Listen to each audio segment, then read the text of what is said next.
Hello, my name is Evelyn, and 5 years ago, my own son slapped me in front of everyone on the day of his engagement. I didn't scream. I didn't fight. I just walked away.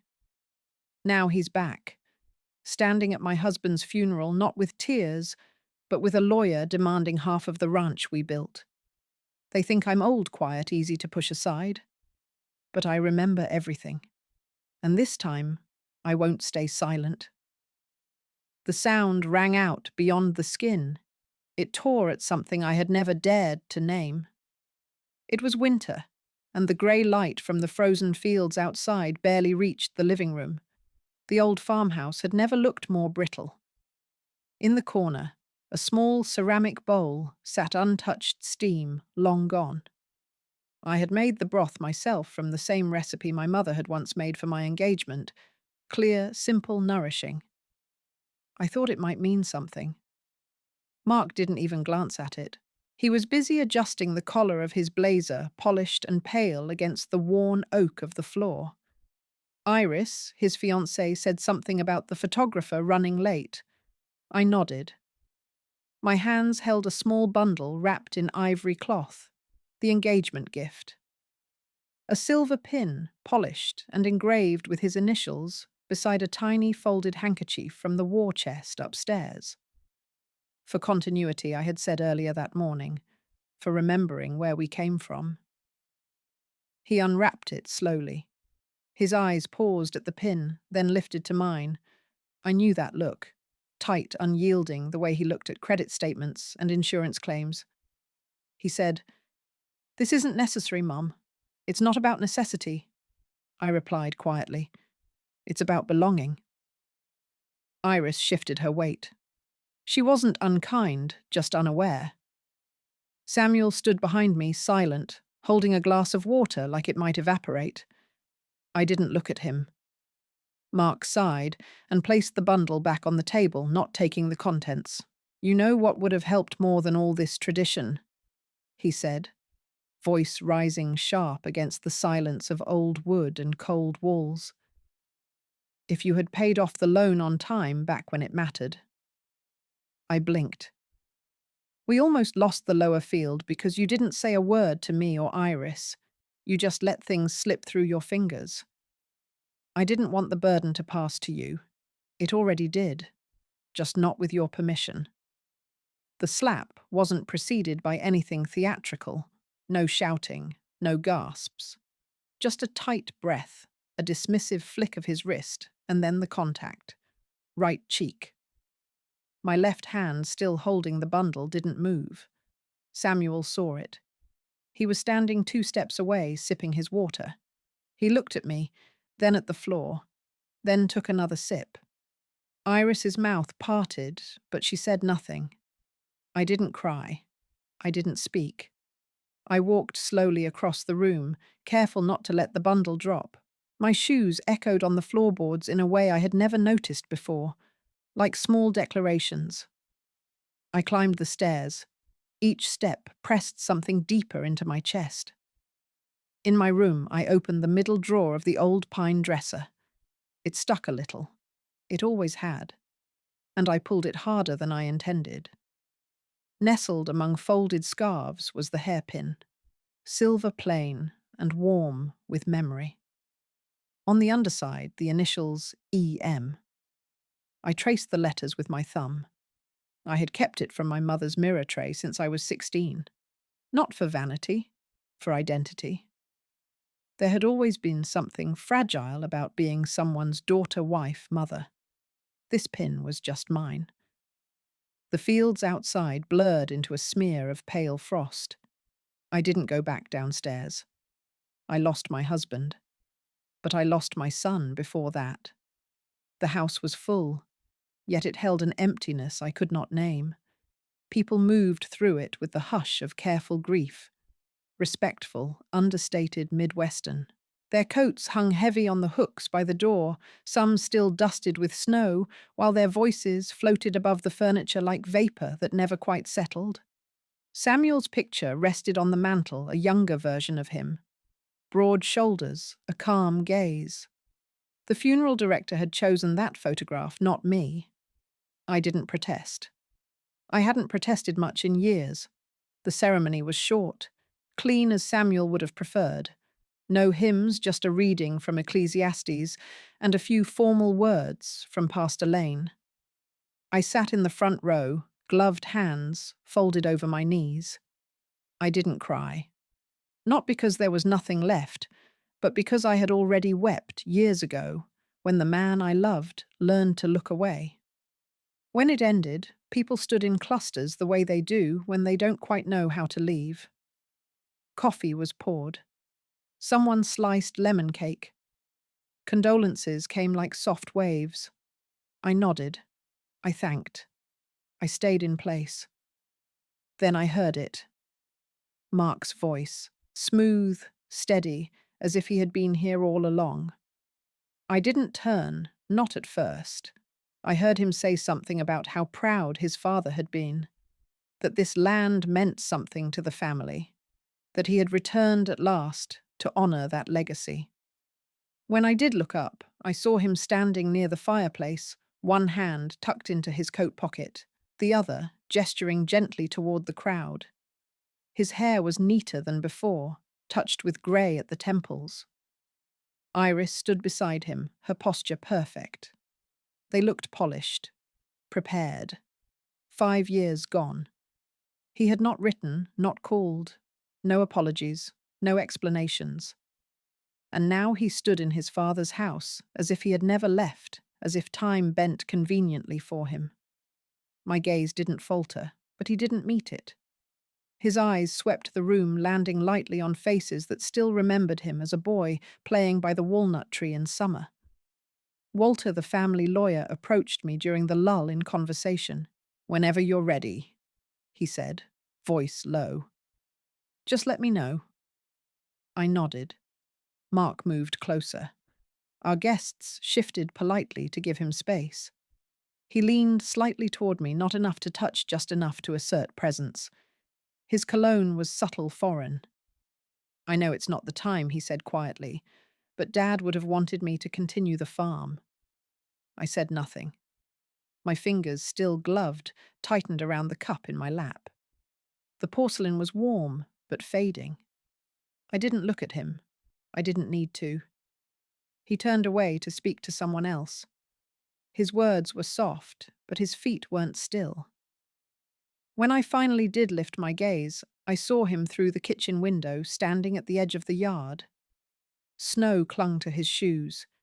He was facing the warehouse, the small structure behind the barn where Samuel kept the land deeds, maps, old valuations. Nothing fancy, just documents in a locked tin drawer. Mark's expression didn't change, but his posture did. He leaned forward ever so slightly, like someone remembering the weight of a door he once opened often. Behind him stood the walnut tree, bare-limbed and brittle. Once he had sat there with a stick drawing trenches in the dirt while Samuel explained crop rotation. He didn't know I was watching, or maybe he did. I still use a cracked porcelain teacup. It doesn't hold the heat, but I'm used to it. The kitchen was always colder in the mornings, even when the furnace whispered from below. Light came in pale and reluctant through the frosted window panes, tracing weak shadows on the worn tile floor. I held the teacup with both hands, letting the lukewarm steam rise, though it disappeared almost instantly. The crack ran along the rim, faint but certain. It had been there for years. Samuel once told me to toss it. I didn't. Not because I was sentimental, but because I had grown into the imperfection. It no longer threatened to cut. It simply reminded. The envelope lay untouched on the table. Walter's handwriting was clean, too careful. I had known from the weight of the paper alone that it wasn't just a follow-up or a condolence. I had let it sit through 2 breakfasts and an entire afternoon unopened. But today, the tea had lost its fragrance. I no longer had anything left to delay. I opened the letter with steady hands. The words were measured, but they didn't soften the message. Mark was requesting a formal division of the ranch. 50-50. Every acre, every structure, every plot of soil. According to the law, according to the signature at the bottom of the deed. Samuel's signature. I didn't speak. I didn't sigh. Instead, I folded the letter once more slowly and slid it back into the envelope. Footsteps tapped gently on the porch, followed by the creak of the screen door. Lily entered with a puff of cold air, her cheeks red from the wind. She was young, maybe 22, one of those college volunteers who helped with errands for widows during winter months. Her presence was always polite, her energy quiet. "Good morning, Mrs. Evelyn," she said, slipping off her gloves. "Would you like help with anything today?" I shook my head. "No, thank you. Just the usual tea." She noticed the envelope but didn't ask. While the kettle murmured, she looked at the photo frame on the wall. It was old, the one of Samuel and Mark, both younger, standing beside the barn. Lily smiled gently. "Was your son close to your husband?" I gave the smallest smile I could manage. "They used to sit under the walnut tree talking about fences and weather." It wasn't an answer, but it was true. Outside, the frost hadn't melted, though the sun was higher now. I pulled my shawl closer around my shoulders and stepped into the garden. The air bit at my face, but I kept walking until I reached the tree.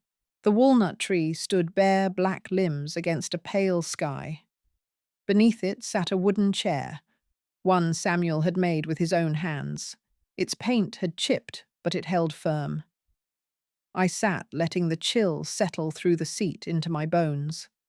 From here, the entire stretch of land unfolded. The field, the barn, the warehouse just beyond. Ours, mine, his, or maybe not. I looked down at my hands, veined and dry. I had touched this soil in spring and summer, in drought and flood. I had known the rhythms of the land better than I knew my own son now. And yet the paper in my kitchen claimed this was all to be halved, equal by law, fair by court. But the law didn't measure sweat or silence. I reached into my coat and took out the letter once more. Something had caught my eye earlier, but I hadn't let it register. Now I saw it. Near the bottom, in a section I had never shown anyone, not even Samuel, there was a reference to a transfer clause. The date matched a winter afternoon from years ago, but the signature beside it, Samuel's, in blue ink. But he had never signed it. Not that one. I remembered locking that document away, and now it was back in my hands, already signed. I don't write to be read. I write to remember how I existed. The room was steeped in a soft kind of light, filtered through sheer curtains that carried the yellow tint of age. The walls bore quiet, not the kind that pressed in, but the kind that stayed politely out of the way. On the dresser sat a framed photo, no longer in sharp focus. I did not bother dusting it this morning. The letter was still in the drawer. I hadn't touched it since returning from the garden, though its weight had followed me like a second shadow. Instead, I pulled out the notebook, the one with the stitched spine and corners, softened by years of handling. It had no title, no label, no intention beyond survival. I opened to a fresh page, February 17th, snow outside. Letter received. Mark requests land division, half. Signature Samuel's. But I never showed him that document. He was in the hospital that week. Disoriented, I paused. My handwriting was neat, contained the way I had always been taught. Not beautiful, but deliberate. Then I wrote, "The hand that signs in weakness still leaves a mark, but the mark is not the man." The pen hovered for a moment before I lowered it again. Spring 1979. Samuel teaches me to plow straight. I thought you just held the handle. He laughed, said, "No, you anchor it with your weight. The furrow won't listen unless you mean it." I lost 2 rows to crookedness. He never raised his voice, just handed me the reins again. That memory stayed clear, like frost traced along a window. The soil had been thick, unbroken from the winter before. I had blisters on both palms for days. But I returned the next morning before he even woke. I stopped writing. A soft knock on the door brought me back. Lily stepped in with her usual gentleness, a small watering can in her hand. "Do you want me to do the violets today, Mrs. Evelyn? They're thirsty, but not too much," I said, folding the notebook closed. She smiled and crossed to the window, where the small cluster of potted plants waited, their petals curled toward the light. She worked quietly, her movements unhurried. She glanced once at the notebook in my lap, then turned back to the pots without a word. "Do you keep a journal?" she asked, still facing the window. "Not a journal," I said. She nodded, accepting the boundary. After she left, I opened the notebook again. I wrote, "The effort poured into the ground doesn't need to be shared, just who deserves it." The ink looked darker in the afternoon light. I flipped back a few pages to older entries. Recipes, addresses, the weight of calves born in 1991. The notebook had once been practical. Now it was something else. A map, perhaps. Or a witness. I turned to a clean page. If my son reads this, he'll understand. Or hate it even more. I set the pen down and let the silence claim the room again. The walnut tree behind the house used to provide shade. Now it's bare and dark like my memories. Its branches arched high but lifeless, twisted against a sky that promised neither snow nor thaw. The bark had deepened in colour over the years, dry and furrowed, like old hands that had held too many things for too long. I stood at the edge of the porch, pulling my shawl tighter, watching it. Mark was in the garden again, not walking like someone remembering a childhood yard, but moving with purpose, measuring, counting steps, glancing at the ground as if it could answer him. From the way he paused at the fence posts and marked something on his phone, I didn't need to guess what he was doing. The farm wasn't land to him anymore. It was inventory. I didn't call out. He didn't look up. Behind me, the creak of the gate interrupted my stillness.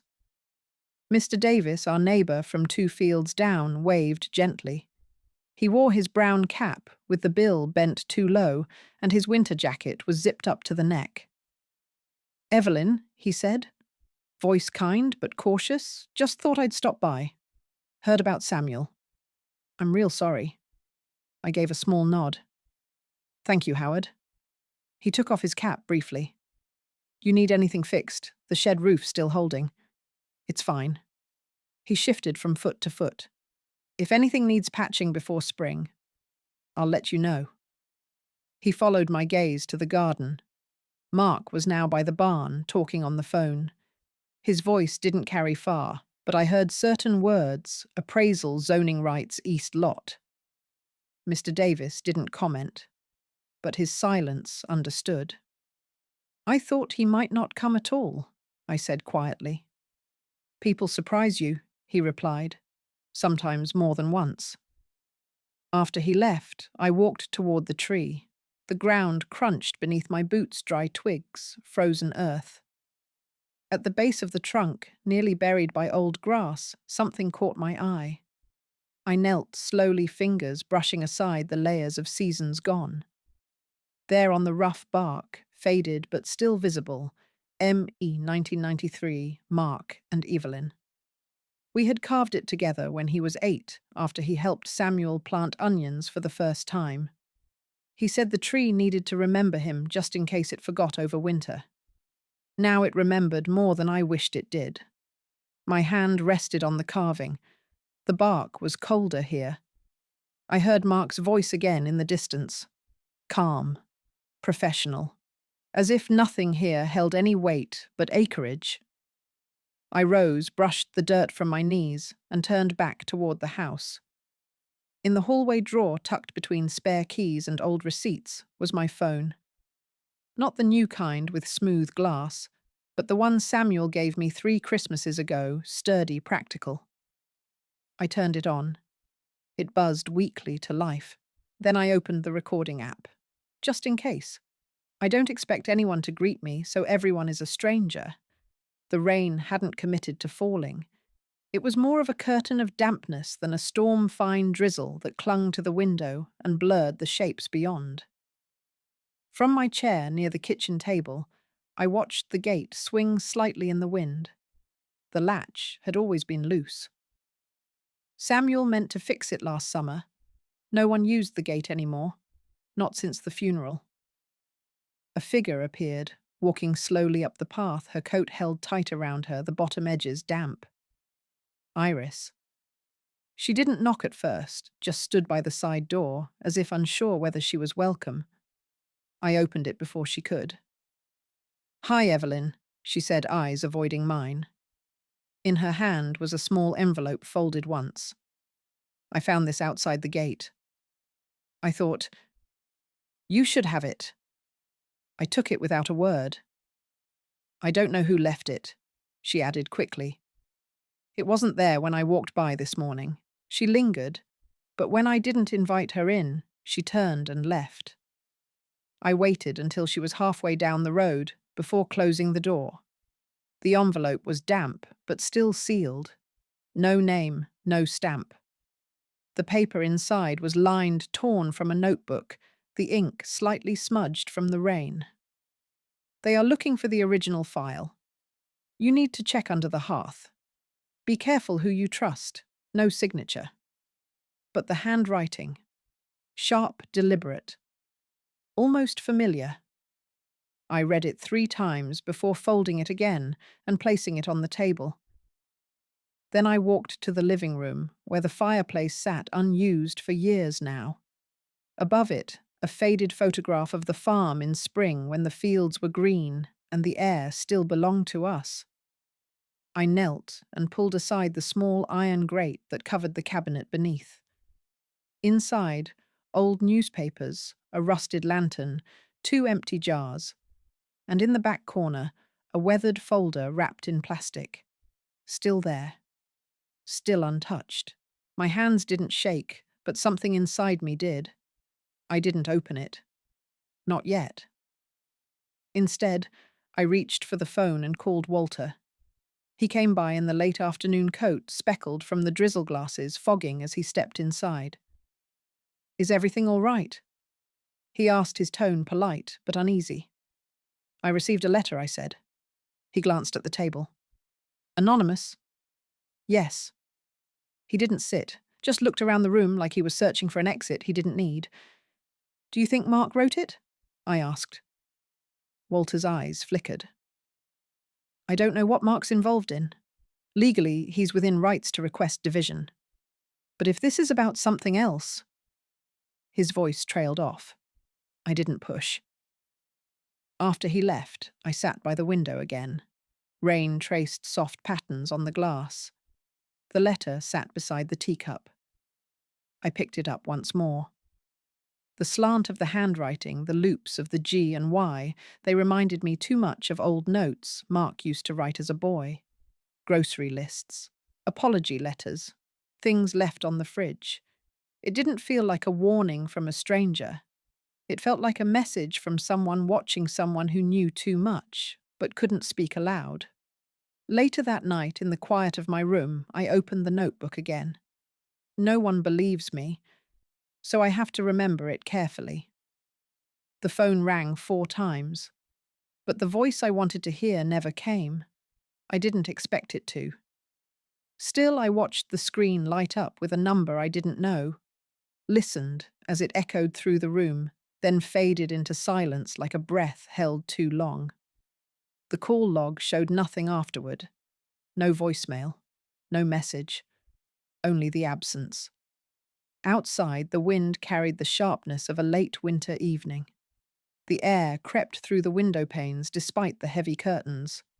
My bedside lamp glowed low, casting soft shadows across the blanket folds. The old recorder sat beside it, its surface slightly worn from handling. I had turned it on hours ago, but hadn't pressed play until now. I needed to hear him. The recording clicked softly, then the rustling of papers, a clearing of throat. Samuel's voice, hoarse, deliberate. If something happens to me, tell her. She needs to know. Don't let him ruin it all. This place, this land, was built with her hands too. Static followed, then silence.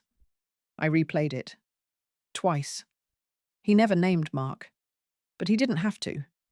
A knock on the door broke the stillness. Lily peeked in, holding a small tray. "I made you tea, Mrs. Evelyn," she said gently. "Chamomile." I nodded, gesturing for her to set it on the table. She hesitated, watching the recorder. "Was that your husband's voice?" "Yes," I said. She sat down carefully on the edge of the armchair. "Was he kind?"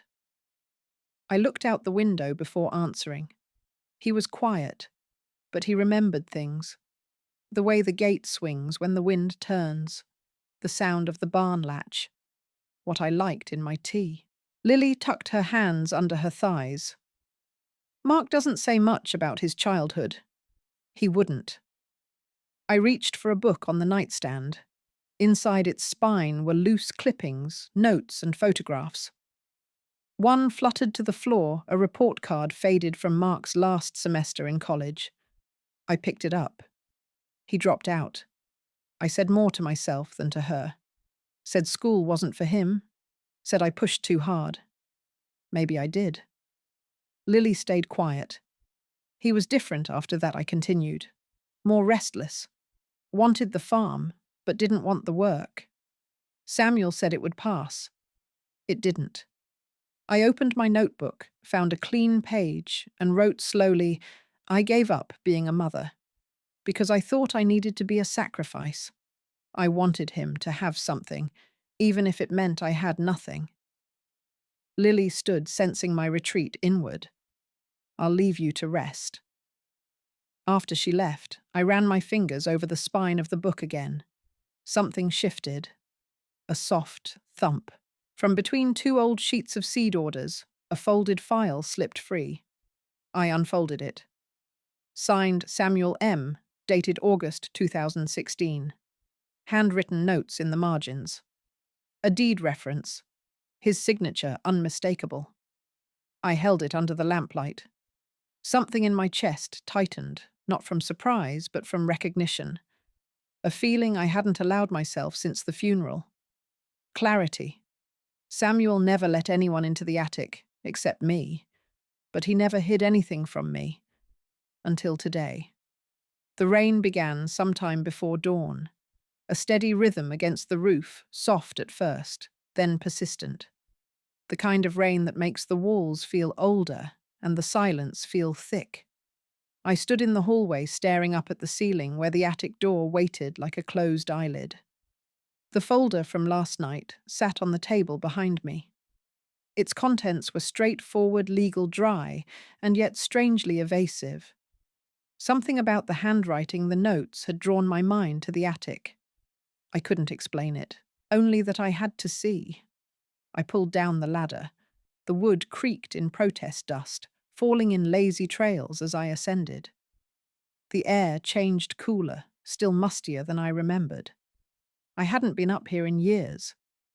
Not since Samuel sealed an old box and told me it was just some records he'd meant to burn. It was still there. A wooden chest, squat and square, sitting under the sloped roof between a rocking chair and an old garden rake. I knelt, slowly, knees aching against the rough boards. My hands hesitated. The latch wasn't locked. I opened it. Inside, papers yellowed with time, a few of Samuel's tools, a wrapped bundle tied with string. At the bottom, under a stack of faded receipts, lay an envelope. Not thick, but weighty somehow. I untied the string. The letter was handwritten. Samuel's script. Firm. Precise. Familiar. To whom it may concern, if I am no longer here, and this is found, let it be known. If Mark does not apologize to his mother, do not give him an inch of land. She is the one who has held this farm together. Without her, it is only dirt, no signature. But it didn't need one. The note trembled slightly in my fingers, though I held it still. The attic was so quiet, I could hear the rain above each drop like a heartbeat. I looked again at the envelope. The seal was frayed, not torn, but softened, as though it had been opened before. I brought it closer to the window pane set into the attic wall. There, just along the side, barely visible, a thin tear. Someone had been here, and it wasn't me. I don't trust them. I don't need them to trust me, as long as the tape recorder works. The kitchen smelled faintly of mint. I had picked a few sprigs from the backyard, where they stubbornly grew near the water spout, even in the cold.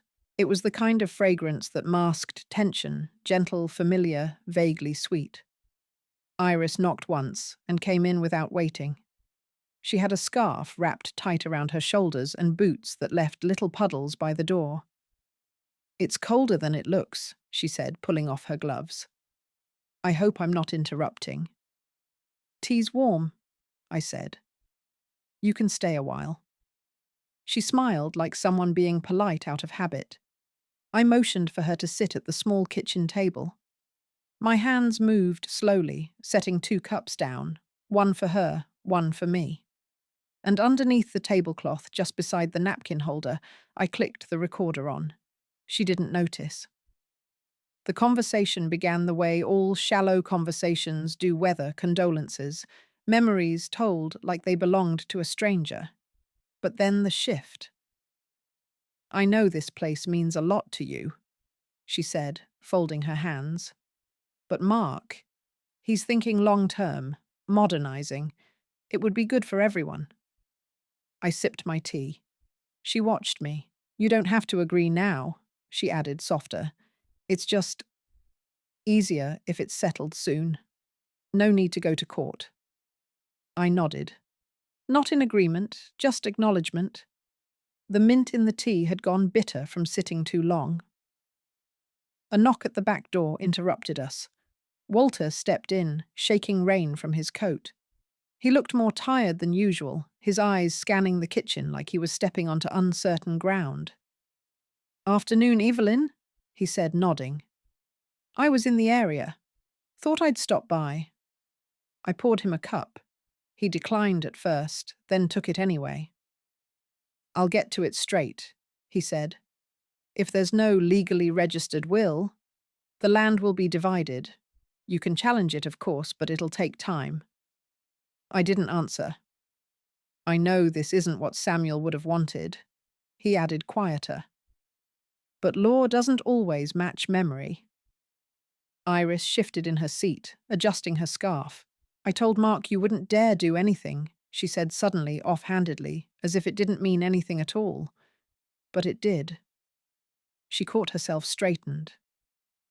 "I mean, just that you wouldn't want conflict." I looked at the steam rising from her cup. Walter coughed. "Well, I should go."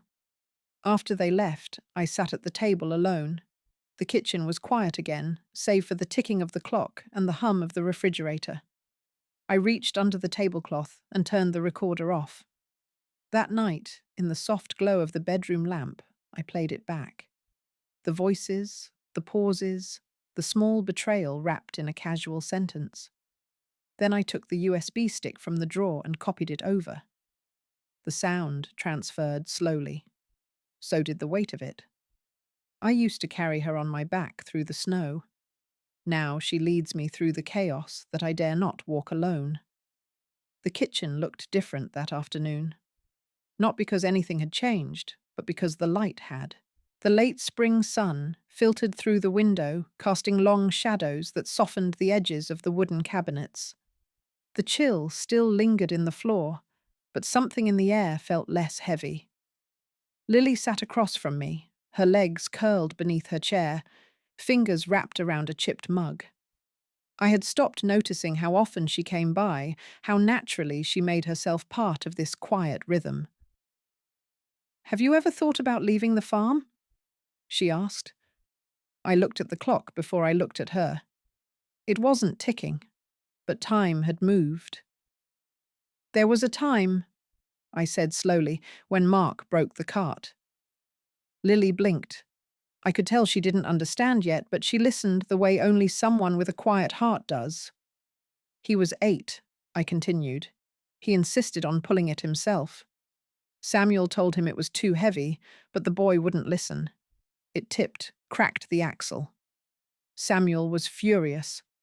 And I stopped. Lily tilted her head. I said nothing. I finished. I thought, if I stayed silent, the anger would pass quicker. And did it? She asked.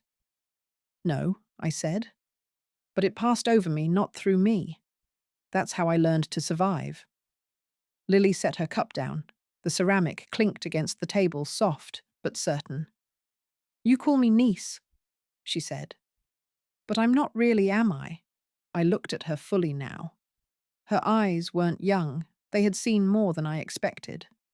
I hadn't noticed the way her posture had shifted in the past weeks, how she no longer fidgeted or waited for instruction. She was here with intention. I suppose not, I said. Lily Rose Bennett?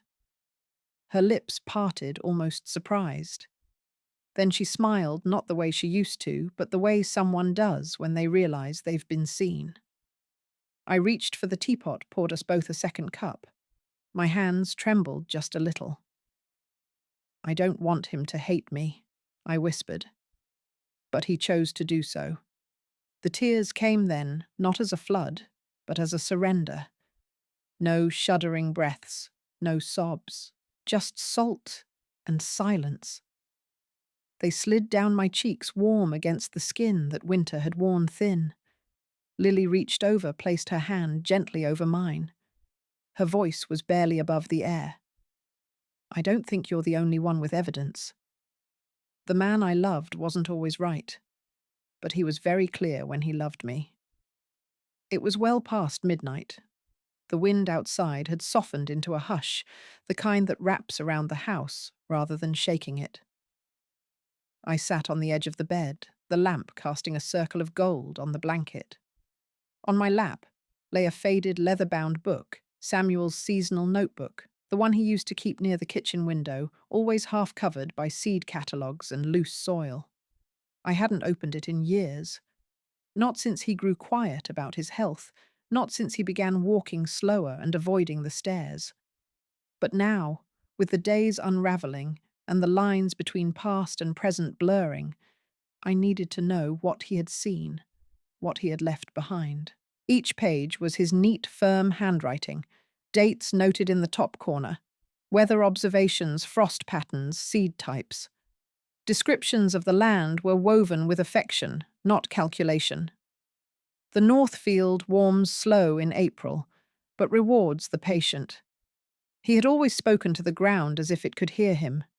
Near the middle, a loose page slipped out. I picked it up carefully, like lifting a fallen leaf, fragile from time. It wasn't a log. It was a note. I don't know how much I love her, it began. But when she leaves the room, the air forgets what it's supposed to feel like. I didn't breathe. There was no signature, no date. Just the uneven slope of his letters slanted more than usual. A moment scribbled and forgotten, or perhaps hidden.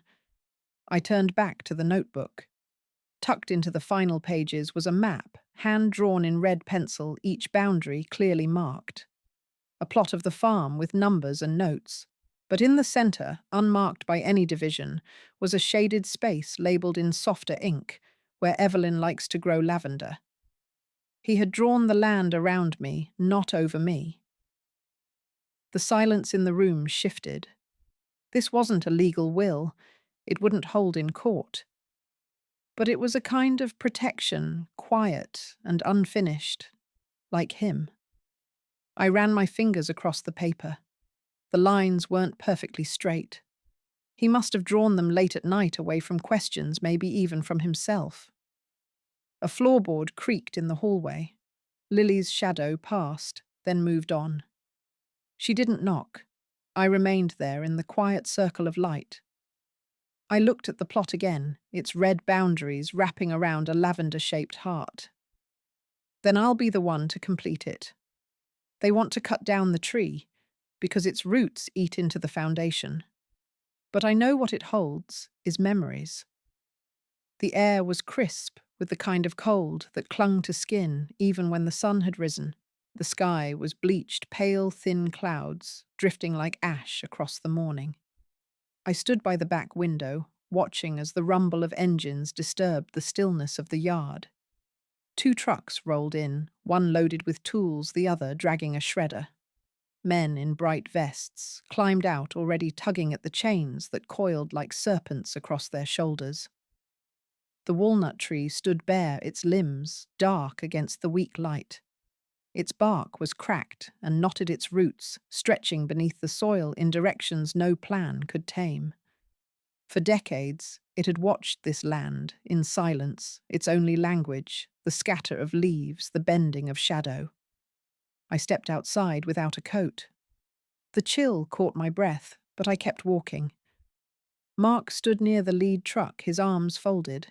He didn't acknowledge me at first. It wasn't until I reached the base of the tree that he looked up.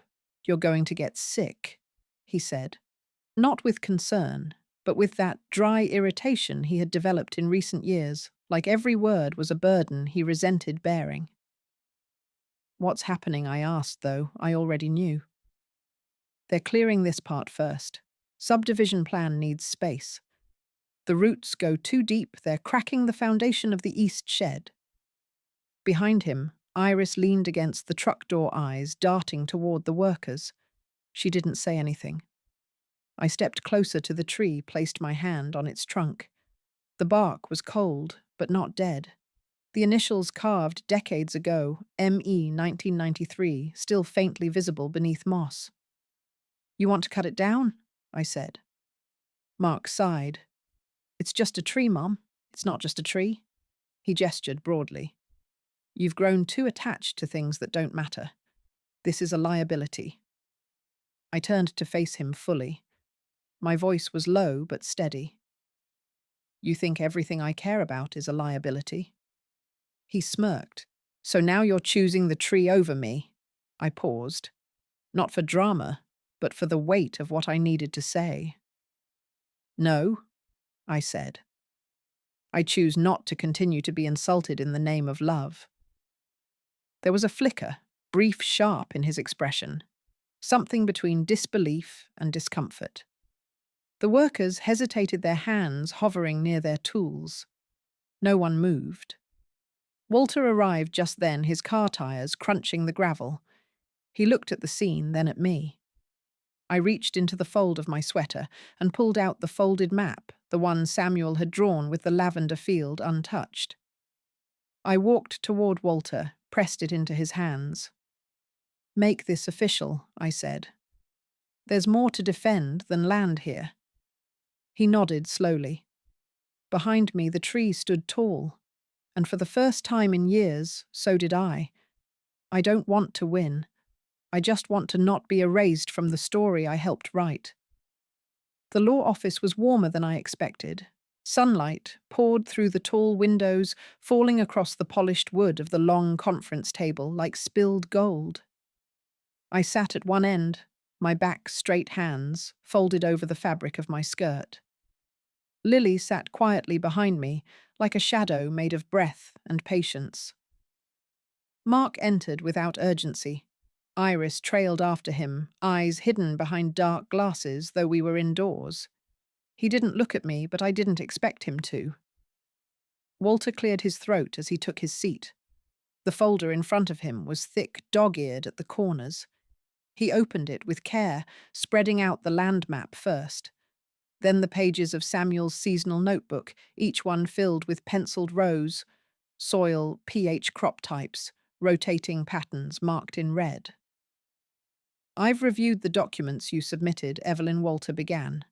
"Some are informal, yes, but the clarity and continuity are unusual." I nodded, but said nothing yet. He turned the map toward Mark. You said you were not aware of this layout. Mark glanced at it. I saw something similar once, years ago. My father never showed me this version. Walter looked at me. Would you walk us through it? I inhaled slowly, letting the smell of old paper and sunlight settle into my lungs. Then I began. That corner I pointed was the first lavender patch. Planted it in '92. Failed the first year. Soil was too loose. Samuel wanted to give up, but I changed the watering cycle. Walter made a note. I continued. East plot corn, every other year, alternating with beans. The slope made runoff difficult, so we laid gravel in '97. The walnut tree. That was never part of the plan. It planted itself. Mark looked up then briefly. North side, I said, tapping the map. The garlic rose. Samuel couldn't stand the smell, but I told him it kept moles away. He let me have it. We harvested 5 seasons without replanting. Mark shifted in his seat. His lips parted as if to speak, but no sound came. Iris leaned closer to him, whispered something I couldn't hear. Walter raised one hand. Evelyn, you remember all this without written notes? I wrote some down. The rest? I carried. He looked back at Mark. She may not have papers, but she has a consistency that is rare. Dates, crops, corrections, none of it contradicts what your father documented. Mark's fingers twitched. For a moment, he looked like a child trying to understand why the world didn't rearrange itself to fit his assumptions. I turned to Walter. I'm not here to take his share. Walter's pen paused. I won't claim the child's share, I said softly, looking straight ahead. Just keep the sower's share. There was a silence. It wasn't heavy, but it had weight. The kind of silence that doesn't need to be broken. Mark looked away. Not out of shame, I no longer hoped for that, but out of recognition. That something stood before him which he hadn't accounted for. Memory, not resentment. Labour, not grievance. But it stood nonetheless. And for once he had no words to cut it down. Some say memories have no value in court, but I find it saves me from being erased. The light was softer that day, spilling through the kitchen window like it had changed its mind about staying grey forever. I stood at the sink, sleeves rolled above the elbows, letting my hands soak in the warm dishwater. My fingers moved slowly around the cracked porcelain teacup, still chipped at the rim, still incapable of holding heat. But I washed it gently as if it were bone, as if memory could be softened by warmth. It had always been my cup, and now for the first time in a long while I intended to use it again, not in solitude, but with someone sitting across from me. Lily arrived without knocking. She held a paper bag, carefully, as if carrying something fragile. I brought cupcakes, she smiled. 1 chocolate, 1 lemon. I didn't know which you'd like. I'll take the one you don't, I said, drying my hands. That way we both get what we didn't choose, but might end up enjoying anyway. She laughed, placing them on the plate. That's a very Evelyn thing to say. We sat at the small kitchen table, the cracked cup in front of me, the plain one in front of her. I poured tea mint, still the same, and watched the steam curl upward. You know, Lily said, taking a small folded paper from her coat pocket, I wrote something last night. I wasn't sure if I should read it, but please. I nodded. She unfolded the note and began her voice, careful but steady. There are those who plant, but do not harvest. There are those who water what others forget. There are those who stay when the house grows quiet, and in that quiet, something begins again. I looked at her, the words hanging in the room like gentle bells. You wrote that? She nodded, a little embarrassed. It's about you, and maybe about what's next. The front gate creaked. A familiar shuffle of boots on gravel approached, and Mr. Davis leaned in through the side door. "Didn't want to interrupt," he said, doffing his cap. "Just wanted to say I heard things might be going to court. If you need someone to say what they saw, I'm around." I stood. "You saw more than most." He nodded, eyes soft. "That boy of yours. He's not cruel, just lost. But I know what you've done here. Everyone does." I thanked him. He left with a nod and a silence that spoke more than his offer. Later, as the sky began to dim, my phone buzzed on the table. A message from Iris Mark: "Will not continue the lawsuit. We are leaving the farm. No punctuation. No apology. Just finality." I placed the phone face down. The room didn't shift, and neither did I. But something in me gently settled. Not triumph. Not vindication. Just the steadiness of being unshaken. Lily handed me a napkin as if she sensed I wouldn't cry, but might need something to hold. I stood and walked to the window. The sky was not grey. It wasn't quite blue either, but it was something in between. And I could finally see it without looking through a film of ache. I am still here. No one can predict how peaceful the last day will be. The morning unfolded without effort. The house did not groan as it sometimes did. The kettle did not whistle too long. The air was still not with silence heavy from grief, but the kind earned after a storm has passed. The kitchen still held the faint scent of Lily's lemon bread from the night before. I moved through the hall with a rag in one hand and resolve in the other. Mark's room hadn't been touched in days. He had come and gone without leaving behind noise, only air that remembered him. I stepped in without knocking. There was no need. The bed was unmade, the window partly open curtain corners, fluttering like half-finished thoughts. On the chair by the closet sat a small pile of clothes, shirts, sweaters, things that once had fit his shoulders snugly, then looser as he grew, then disappeared entirely in college and came back oddly folded. I picked up one shirt at a time, smoothed the creases, folded the sleeves in, pressed each into a neat square. I did not cry. This was not grief. This was caretaking. On the desk drawer under a stack of brittle papers, I found a photo mark age 9 in front of the barn. Samuel stood to his right, one arm around my shoulder. I stood a little back as always. 3 smiles, but only 2 were full. Mine was practiced, half hopeful, half already fading. I slid the photo into the drawer and closed it. Outside, the gravel crackled under familiar boots. Mr. Davis approached, holding something in a shallow ceramic pot. "Thought you might want this," he said, lifting it gently. It was lavender young, but already fragrant. I stepped onto the porch. "You remembered. You always said it should be near the kitchen." He knelt, slowly pressing the pot into the soil beside the steps. "It catches the sun here." We stood quietly. No words about Mark or what didn't happen. No judgments. Only the sound of something new taking root. Later, as the afternoon warmed the corners of the house, Lily entered, carrying a notebook and a basket of old seeds. "He doesn't need to come back," I said without turning around. She paused.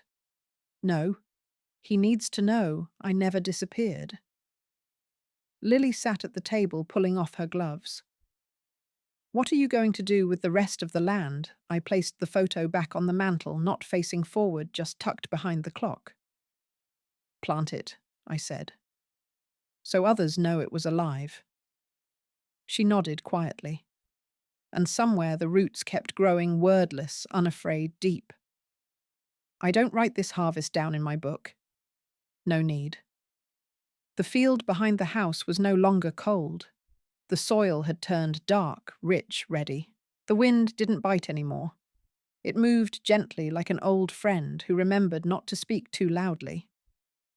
Lily walked beside me carrying a small tray of seedlings. She wore a sun hat, too big for her face, the brim swaying with every step. I held the shovel not as firmly as I once did, but steady enough. We planted in rows, not perfect, but deliberate.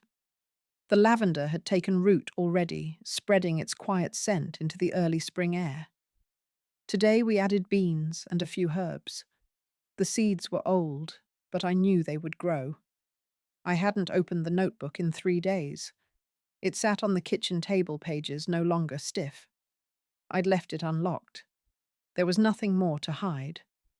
Ms. Evelyn, the neighbour, called from the fence. He raised a small paper bag. Seeds from my sister. Thought you might want them. I smiled. Thank you. He didn't step in, didn't linger. Just nodded and walked on, his silence more comforting than words. Lily knelt to pat the soil around a sprouting bud. Do you miss writing in the notebook? I looked out toward the barn, past the tree that still stood. Not today. We worked until the shadows grew longer, then walked back to the house. The floor creaked as I entered, familiar beneath my feet. I passed the kitchen, where the light filtered in gold through the curtains, and placed my gloves beside the sink. I paused by the table. The notebook lay there just as I'd left it. I rested a hand on its cover. Samuel, I whispered. I've got it. There was no echo, no voice from memory, just the sound of Lily rinsing her hands in the sink and a distant bird calling once then again. She came into the room, drying her palms. Her eyes fell on the notebook. Can I? She asked. I nodded. She opened it slowly. The last page was blank, except for one word centered in my hand. Enough. She looked up, didn't ask what it meant. She didn't need to. I stepped outside again, where the light still lingered. The wind touched my cheek like a quiet blessing. There was no need to measure this harvest. No tally, no proof, no defense. It was growing softly, silently, and I was still here. The land was never divided, but something else was the silence that had covered years of hurt. Evelyn never raised her voice, yet every word she recorded, every step she took in quiet defiance, brought justice closer. Her legacy wasn't carved in legal files, but in memory, in presence, in roots that no one could pull up. Justice may arrive late, but it resonates like the final chord of a long-forgotten melody. If you enjoyed this story, don't forget to like, share, subscribe, and comment your thoughts below. Type 1 if you resonate with this story.